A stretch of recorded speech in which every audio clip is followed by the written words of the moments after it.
security পাৰ্চনেলৰ বন্দুক বুলি ক'লে তেতিয়াতো এই আইন নহয় তেওঁ নিজেও এই আইন নহয় বুলি কৈছে তেতিয়াহ'লে নহয় জানো এটা কথা ওৱান পইণ্ট হৈছে যে তেওঁ স্বীকাৰ কৰিছে তেওঁ এই আইন নহয় বন্দুকে হয় যদি সেইটো বন্দুক হয় সঁচা বন্দুক হয় আৰু আমিও জানিছোঁ এইটো সঁচা বন্দুকে হয় কাৰণ যিসকলে তাত জ্বলোৱাৰ পাছত তাত গৈছিলে ধৰিছিল আমাৰ কাৰ্বি ভাষাত ছ'চিয়েল মিডিয়াটো চব ওলাইছে এইটো সেইকাৰণে এতিয়াও আমি দেখুৱাব পাৰোঁ ধৰি পেলাই কৈছে এইটো বন্দুক বুলি কৈছে সেইটো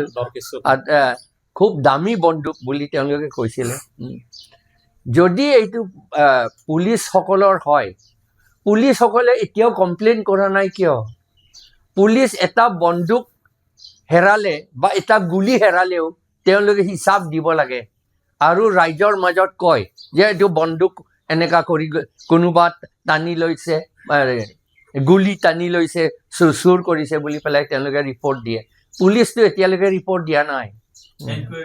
এনকুৱাৰীও কৰা নাই পুলিচসকলে যদি এইটো হোমগাৰ্ডে হয় হোমগাৰ্ডৰ সকলৰ বন্দুকটো পুলিচে দিয়ে এইটো হোমগাৰ্ড নিজেইটো বন্দুক নাৰাখে পুলিচে যেতিয়া লাগিব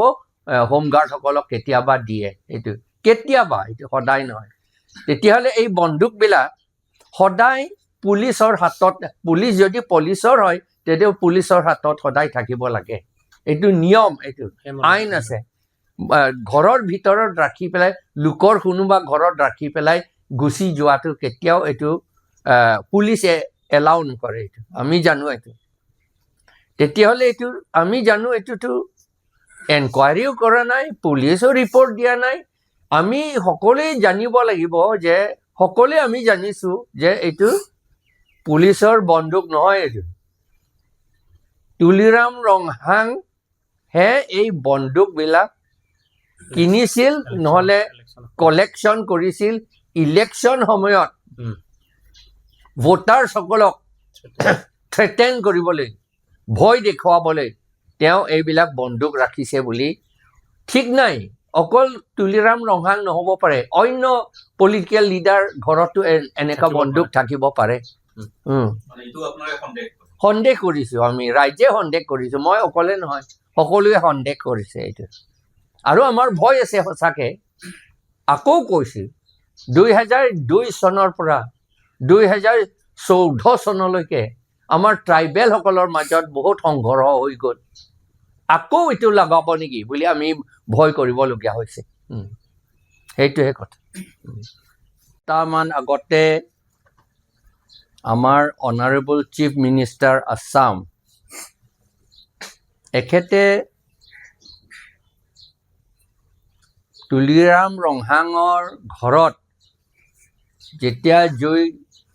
জ্বলিছিলে তাত অবৈধ আনলাইচেন্স বন্দুক AK-47 ষ্টেন গান কিবা কিবি তাত পাইছিলে জ্বলি গ'ল এইবোৰ সেইকাৰণে আমি ডিমাণ্ড কৰিছিলোঁ আমি প্ৰতিবাদ কৰিছিলোঁ যে এনেকুৱা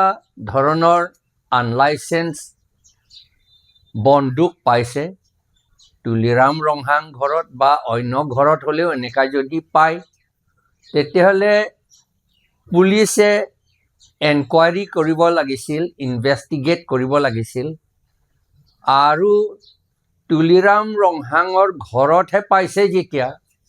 প্ৰথমতে FIR-টো তুলিৰাম ৰংহাঙৰ এগেইনষ্টতহে দিব লাগে বুলি আমি কৈছিলোঁ এইটো স্বাভাৱিক কথা আইনৰ কথা কথা আৰু আমি কিয় ক'বলগীয়া হৈছে কাৰ্বি আংলংটো কাৰ্বি আংলং 2002 চনৰ পৰা আৰম্ভ কৰি 2014 চনলৈকে সংঘৰ্ষ হৈছিল ট্ৰাইবসকলৰ মাজত মাৰামাৰি বহুত বন্দুক বম লৈ পেলাই মাৰামাৰি বহুত হৈছিল জুই জ্বলিছিল চব কৰিছিল আৰু এইটো যদি আমি ভালকৈ এনকুৱাৰী নকৰি শাস্তি নিদিয়ে বা কালপ্ৰিটজনক যদি নধৰে তেলেহে তেনেকৈ চলি থাকিব এইটো চিৰিয়াছ কথা আৰু ভালৰ কাৰণেহে আমি কৈছিলোঁ কিন্তু 3 সপ্তাহমান আগতে আমাৰ অনাৰেবল চিফ মিনিষ্টাৰে কৈছিলে এইটো AI বনাইছে আৰু এইটো সভ্য মানুহটো এইবিলাক কথা ক'ব নালাগে বন্দুক পাইছে বুলি কথা ক'ব নালাগে বুলি তেওঁ কৈছে সকলোৱে সভ্য মানুহে এই ইলিগেল আৰ্মছটো ৰাখিব নালাগে বা ধৰিব লাগে যিসকলে ৰাখে তেওঁলোকক ধৰিব লাগে বুলি সভ্য মানুহে সকলেহে কয় কালপ্ৰিট মানুহবিলাকতো নকয় এইটো এতিয়া ক'ব নালাগে এইটো কথা ক'ব নালাগে বুলি ক'লে চিফ মিনিষ্টাৰ নিজেও এখেত কালপ্ৰিটসকলক ছাপোৰ্ট কৰা নিচিনাহে দেখি পাইছোঁ আমি সকলোৱে এইটো ডিমাণ্ড কৰিব লাগে এনেকুৱা ইলিগেল আৰ্মছটো ৰাখিব নালাগে ব্যৱহাৰ কৰিব নালাগে বুলি মাত্ৰ মই নহয় মাত্ৰ পলিটিকেল মানুহ নহয় সকলোৱে এটি ডিমাণ্ড কৰিব এইটো দাবী কৰিব আৰু দাবী কৰা উচিত আৰু যদি এইটো AI সহায়ত এইটো বনাইছে বুলি যদি কয় চিফ মিনিষ্টাৰ বা আসাম গভৰ্ণমেণ্টে এনকুৱাৰী কৰিব লাগিছিল কোনে AI বনাইছে এইটো যদি এইটো AI বনাইছে এনেকুৱা চিৰিয়াছ বস্তু তেতিয়াহ'লে এইটো ইনভেষ্টিগেট কৰিব লাগে আৰু যিজনে বনাইছে AI বনাইছে তাক ধৰিব লাগে কিয় নধৰে কেতিয়াবা তেতিয়াহ'লে আমাৰ চিফ মিনিষ্টাৰকো AI বনাই থাকিব পাৰে কোনোবাই তেওঁ সহ্য কৰিব নেকি বা কোনোবা ডাঙৰ মানুহক বা সৰু মানুহকো AI বনাই থাকিব পাৰে আমি চিভিলাইজ মানুহ আমি সহ্য কৰিব নেকি এইটো সেইকাৰণে আমি ডিমাণ্ড কৰিছোঁ যে আমাৰ চিফ মিনিষ্টাৰে মোক দুখী নকৰি তেওঁ ছ'চাইটি ভালৰ কাৰণে গভৰ্ণমেণ্ট ভালৰ কাৰণে এখেতে ইনভেষ্টিগেট কৰিবলৈ অৰ্ডাৰ দিব লাগে আৰু ধৰিব লাগে যিজনে AI বনাইছে যদি AI হয় আৰু যদি AI নহয় সঁচা বন্দুকে হয় তেতিয়াহ'লে এইটো কিয় এইটো ধৰিব নালাগে বুলি কিয় কয়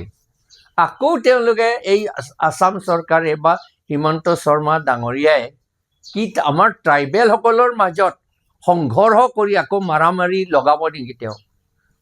সেইটো বুলি আমি সন্দেহ লাগিছে এইটো সেইকাৰণে ৰাইজৰ আগত এই কথাটো আমি ক'বলগীয়া হৈছে ধন্যবাদ যিকোনো খবৰৰ বাবে যোগাযোগ কৰক আমাৰ এই নম্বৰত 9181 307 221